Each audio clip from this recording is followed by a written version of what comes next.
The ancient city of Taposiris Magma is hidden on the northern coast of Egypt. These days, it has very little of its former glory. But what lies beneath it may hold the secret to uncovering a famous mystery, that of Cleopatra, the most memorable Egyptian queen in history. The recently discovered tunnel is also known as a geometric miracle for its time. Excavations have uncovered a 43-foot-long structure below the ground which is partially submerged in water. Its shape and construction technique are similar to that of the Upupalinos tunnel, another amazing ancient discovery. This one is located in Greece and was built by excavating simultaneously from 2 points, aiming to have them meet in the middle. The use of math and geometry to make this construction was astonishingly precise for those days, more so since it was built near a mountain.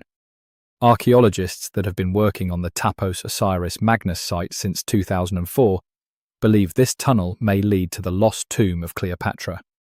The clues they found so far seem to back up this theory. For starters, the city and its temple were built by one of Cleopatra's ancestors, Ptolemy II. All the architecture seems to indicate it was dedicated to the ancient spirit Osiris and his queen Isis. Throughout her reign, Cleopatra did try to associate herself with Isis, so it may be no surprise she chose this location as her final resting place. Scientists have yet to pinpoint Cleopatra's tomb, but research continues with the help of modern technology. To study this location better, archaeologists have even used a special device called ground-penetrating radar. This tool allows us to analyze what lies beneath the ground without being intrusive. Since this tunnel is so old, research needs to be done very delicately. Seeing pictures of what's underground before you start digging is incredibly useful and has been done here since 2011. Finally discovering Cleopatra's tomb may help us piece together her story, especially what might have happened during the last portion of her life, which is still surrounded by mystery. We still don't know the exact cause of her passing. Some believe she may have let herself be bitten by a poisonous Egyptian cobra. Others have suggested that she was well accustomed to toxic substances, even hiding some in her hairbrush in case she ever needed it. But that's not to say she chose to use it on herself. We do have a lot of other interesting information on Cleopatra that's equally as impressive, like the fact that she had a stylist. Most of the images you've seen depicting this famous queen show her wearing black eyeliner. This look was put together by Ias, a woman known to have been her personal beautician. She traced the long line from her eyes to her temples, a makeup technique still used today to enhance the eyes. Idas was an important figure throughout Cleopatra's life, known also as her confidant and close friend. There are even theories that suggest Ias was there by her side when she passed away. Despite her well-thought-out looks, Cleopatra wasn't as pretty as she's described.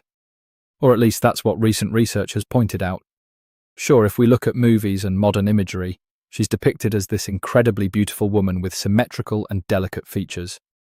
However, if we look at coins showcasing her image from back in the day, her looks are rather average. Her image on the coins might have been adjusted too, to make the queen look stronger in the eyes of her people. So there is no trusted source available to confirm her image. But her description in most pieces of ancient literature speaks of her other qualities like her voice and personality, not of her beauty. Music. Cleopatra might have been the most famous Egyptian queen to this day, but she did have an older sister, Berenice, that was initially supposed to take the throne. Berenice passed away before she could do that. So, Cleopatra took on the role and began investing in her education. She travelled throughout the country quite frequently, so she could become accustomed to her people and their needs. She was only 18 when the responsibilities were passed down to her and immediately gained popularity because of her intelligence and education. Her taste in literature was quite good too. She was known to be a fan of Homer, the famed Greek philosopher and poet. Cleopatra loved to write as much as she loved to read. There are even claims that she wrote a book on medicine and cosmetics. But we have no evidence to this day that such work ever existed. Part of being a great leader back then meant you had to speak multiple languages.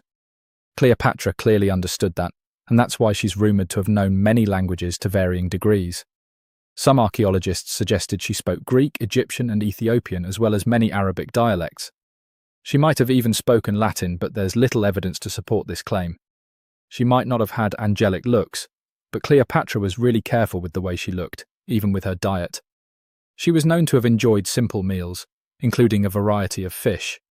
Since she lived close to the Mediterranean Sea, it's really no surprise. As a treat, she liked to eat stuffed pigeons, which she also served to her guests. Other dishes on the menu included vegetables and fava bean soup. Fruits and nuts weren't missing from her diet either, and she was also a big fan of honey. Recently, a team of experts has even tried to recreate her famous perfume. Think of it like the ancient equivalent of Chanel No. 5. Cleopatra was known to be a fan of luxurious scents, which she believed could even influence how people treated her when they met. The basis of this scent is myrrh, a resin gathered from a local tree. Other ingredients added to the mixture were also found back in the day, like cardamom, olive oil, and cinnamon. The results may not be quite as delicate as the perfumes we know and use today.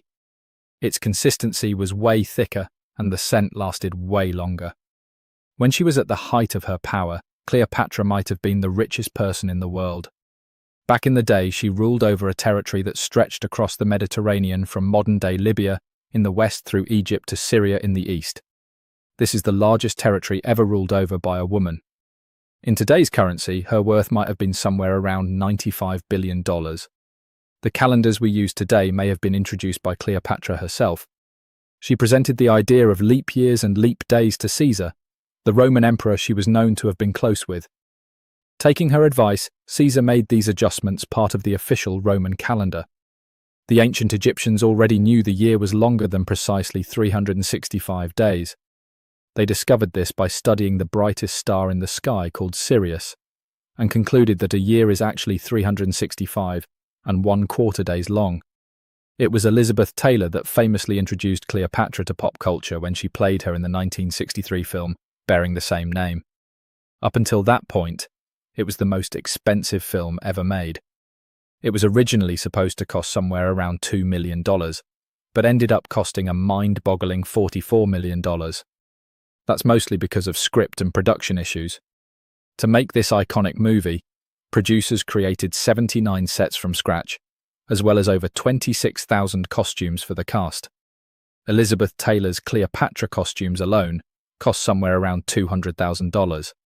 Thankfully for the producers, the movie made headlines and was well received by critics, making it a box office success. A lot of people associate Cleopatra with another famous Egyptian ruler, King Tutankhamun, nicknamed King Tut, but surprisingly, it was indeed a woman who was closer than anyone before to finally discovering the Queen's resting place. Meet Kathleen Martinez Bry, a criminal lawyer turned archaeologist. She got so intrigued with Cleopatra's story that she packed her bags and went to Egypt with no official support and even no permission from the authorities. All she had was pure determination to find the Queen's tomb. Now, you could say Kathleen had always been ahead of the game. She skipped grades in school, mastered piano, chess, swimming and martial arts, and grew up listening to top intellectuals debating in her home.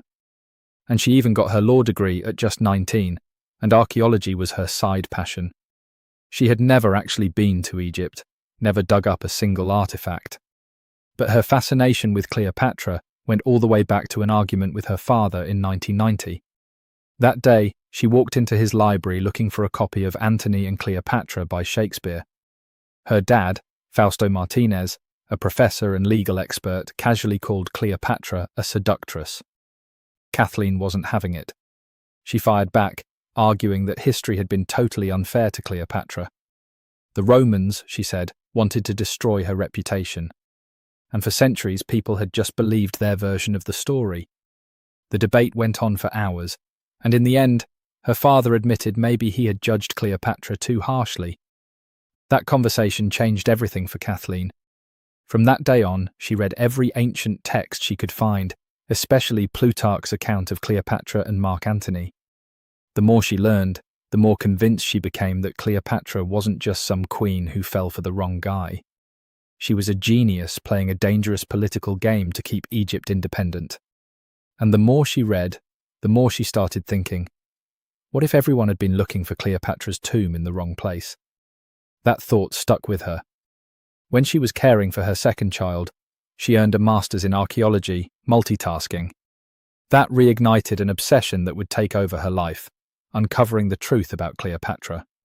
Even though most experts believe that Cleopatra's tomb, along with the final resting place of 13 other Ptolemaic rulers, lies somewhere beneath modern-day Alexandria, Dr. Martinez has a different idea.